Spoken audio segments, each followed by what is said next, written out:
Et salut à toutes et à tous et bienvenue pour ce top 10 des transferts de la première partie du Mercato. Alors aujourd'hui on est le 25 juillet, le Mercato est commencé depuis un mois, à peine un mois officiellement, mais plus d'un mois officieusement.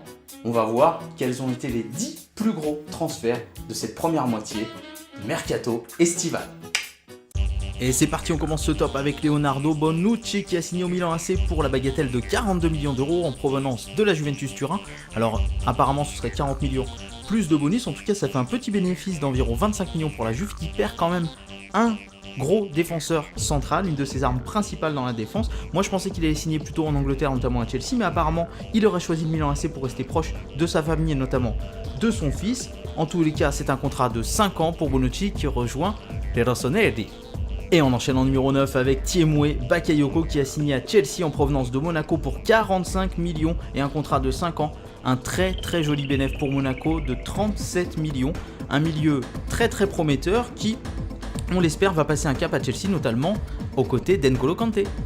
Et on y va pour le numéro 8, encore un joueur qui vient de France, de Ligue 1, il vient de Lyon, il s'appelle Corentin Tolisso, il a signé au Bayern pour 41,5 millions plus 6 millions bonus, un contrat de 5 ans, il s'agit du record d'achat du Bayern Munich. Et félicitations à l'Olympique Lyonnais qui réussit un bénéfice total tout simplement puisque le joueur vient du centre de formation. Et on enchaîne avec les 50 millions à peu près du transfert de Salah qui va de l'AS Rome à Liverpool, encore un joueur acheté par un club anglais. Alors on parle entre 39 et 42 millions plus 8 millions, donc possiblement 50 millions. Il a signé un contrat longue durée, je n'ai pas la durée exacte de son contrat. Alors potentiellement c'est le plus gros transfert de joueurs africains. On va attendre la fin du mercato pour voir, mais c'est le plus gros transfert pour l'instant d'un joueur africain. Et un petit bénéfice de 25 millions d'euros pour l'AS Rome qui pourra réinvestir comme bon lui semble. Et on enchaîne avec un transfert 100% anglais pour Kyle Walker qui passe de Tottenham à Manchester City pour 57 millions d'euros et un contrat de 5 ans. Un bénéfice de 50 millions pour les Spurs, de quoi se régaler pour la suite du mercato. Et surtout, Walker est resté quelques moments le défenseur le plus cher de l'histoire avant d'être détrôné par notre prochain candidat.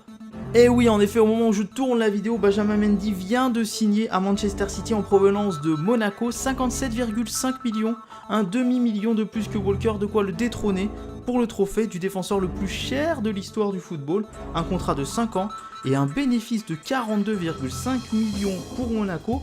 Sans dire que Monaco, ils font des pépettes, j'espère qu'ils vont acheter un petit peu. Et on enchaîne avec un pur produit de la formation lyonnaise, Alexandre Lacazette. À la base, il voulait partir à l'Atlético Madrid, mais interdiction de recrutement, donc c'est parti. On s'envole pour l'Angleterre, Arsenal, 53 millions plus 7 de bonus, un contrat de 5 ans.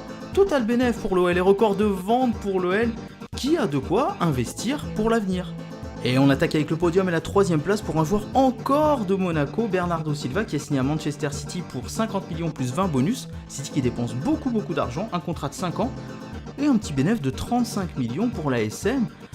On accumule les sous côté ASM, on les dépense côté Manchester City. Finalement, les vases communicants, c'est tout.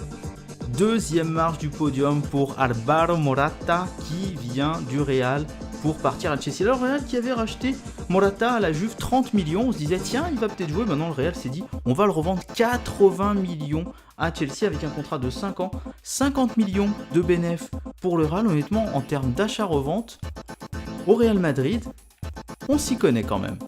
Et boum, on finit avec Lukaku, attaquant très physique pour un transfert de poids et une grosse première marche du podium pour l'instant dans ce marché des transferts.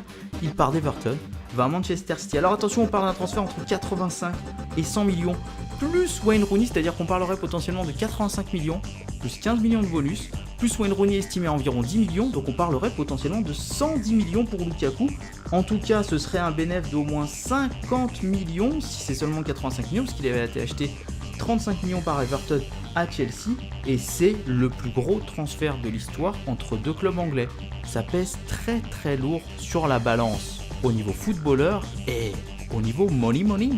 Et voilà, ça en fait des pépettes, j'espère que la vidéo vous aura plu. En tout cas, n'hésitez pas à mettre en commentaire ce que vous pensez de ces transferts. Est-ce que c'est trop cher? Est-ce que c'est pas assez? Est-ce qu'il y a des joueurs qui méritaient plus ou qui méritaient moins? Bien entendu, je vous invite à mettre le pouce bleu qui va bien, le partage de la vidéo pour m'aider à faire grimper la chaîne. Et puis évidemment, à vous abonner pour qu'on soit de plus en plus nombreux dans l'aventure et que mon foot à moi devienne notre foot à nous.